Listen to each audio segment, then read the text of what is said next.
Well, Reuters and the Associated Press are calling for, quote, urgent and transparent accountability from Israel following the double-tap strike on Gaza's Nasser hospital on Monday. That killed 5 journalists and more than a dozen other people. The Israeli military's initial inquiry claiming it was aiming at a Hamas camera without offering evidence to back that up. It says it is looking into, quote, several gaps in decision-making and authorization, a source telling CNN 2 tank shells were fired rather than a drone. Well, the Prime Minister's office issuing a rare statement that it deeply regrets the tragic mishap that occurred, to use the PMO's words. Full accountability may be unlikely if the history of investigations tallied by British non-profit Action on Armed Violence is any indication. The organisation has tracked all of Israel's own publicly announced investigations into alleged war crimes in Gaza and the West Bank since the conflict began through June this year. We have approached the Israeli military with this report. They tell us they are looking into it. Well, of 52 cases, 88% are currently stalled or were closed without any finding of wrongdoing. In just 12% of the cases, Israel admitted error, and only one case ended with a single prison sentence. That one case came out of CNN's investigative reporting inside a shadowy detention facility named Sted Hyman that abused Palestinians detained during Israel's invasion of Gaza. Here's how one Israeli guard described it.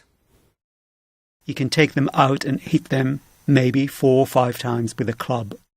It's not done in the face, so you don't see blood. The detainees lie belly down, being hit and kicked, people screaming and dogs barking at them.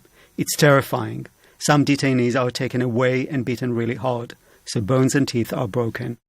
So you saw people who were subject to these beatings, who had their bones broken and who had their teeth broken? Yes, it's a practice which commanders know about. They want intelligence, but they also want revenge and punishment for what happened on October 7th.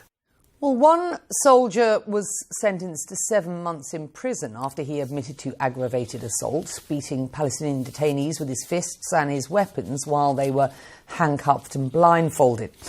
Well, the first and only instance of a soldier convicted in military court during this war. Now, when it comes to the few 12% of cases where the Israeli military investigated its actions and did admit error, the groups affected say justice was not delivered. I want to take a closer look at 2 cases, key cases. Both shocked the world and both involved aid workers, a group that, like journalists, are protected under international law. On March the 23rd, 15 Palestinian Red Crescent medics were killed when Israeli soldiers opened fire on their ambulance convoy. And a warning that this video that you're about to see is disturbing. They were buried in mass graves that were discovered a week later. The IDF initially claimed that the ambulances were moving suspiciously and without emergency lights, until this disturbing video clearly debunked that.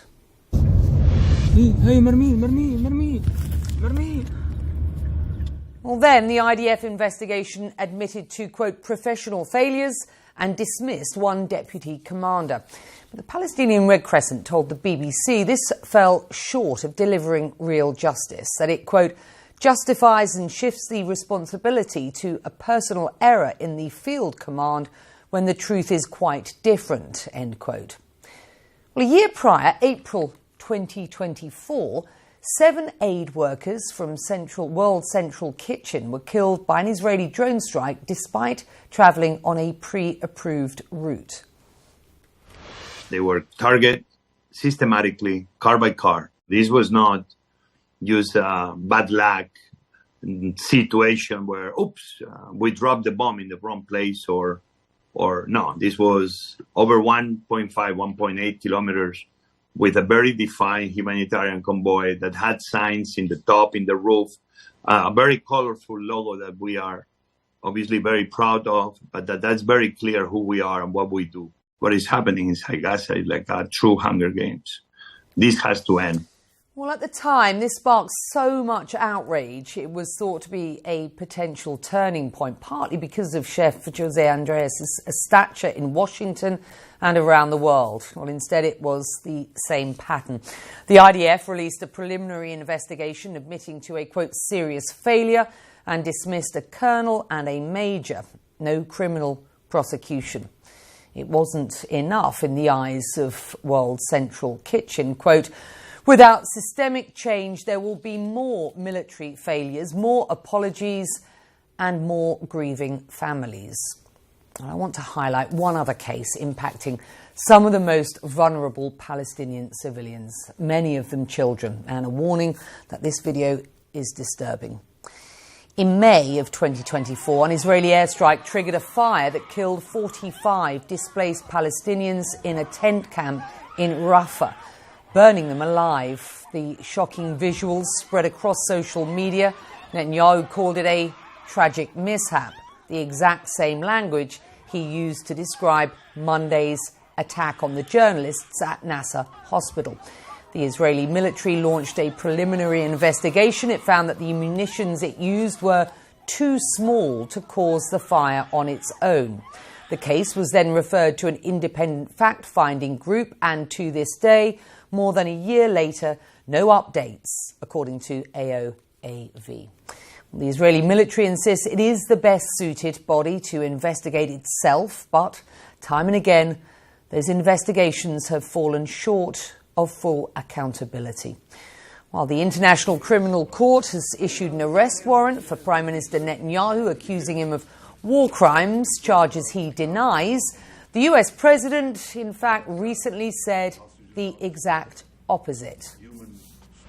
He's a war hero because we work together. He's a war hero. I guess I am too.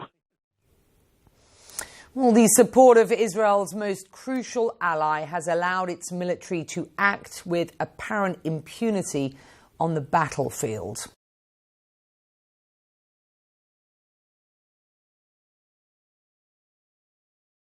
The Associated Press has published a series of some of the last photos taken by their freelancer inside Gaza before she was killed in that double attack on Nasser hospital that Jeremy was referring to on Monday.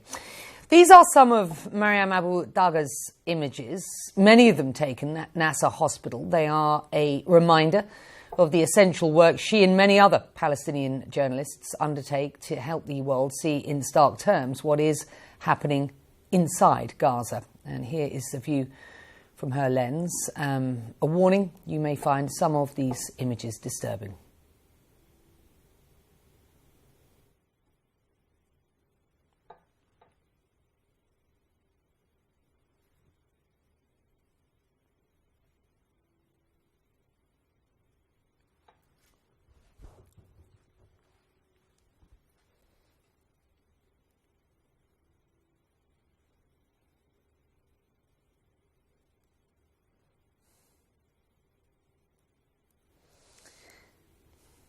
Mariam Abu Daga spent a lot of time documenting injuries and starvation at Nasser hospital, as you saw there. Next hour,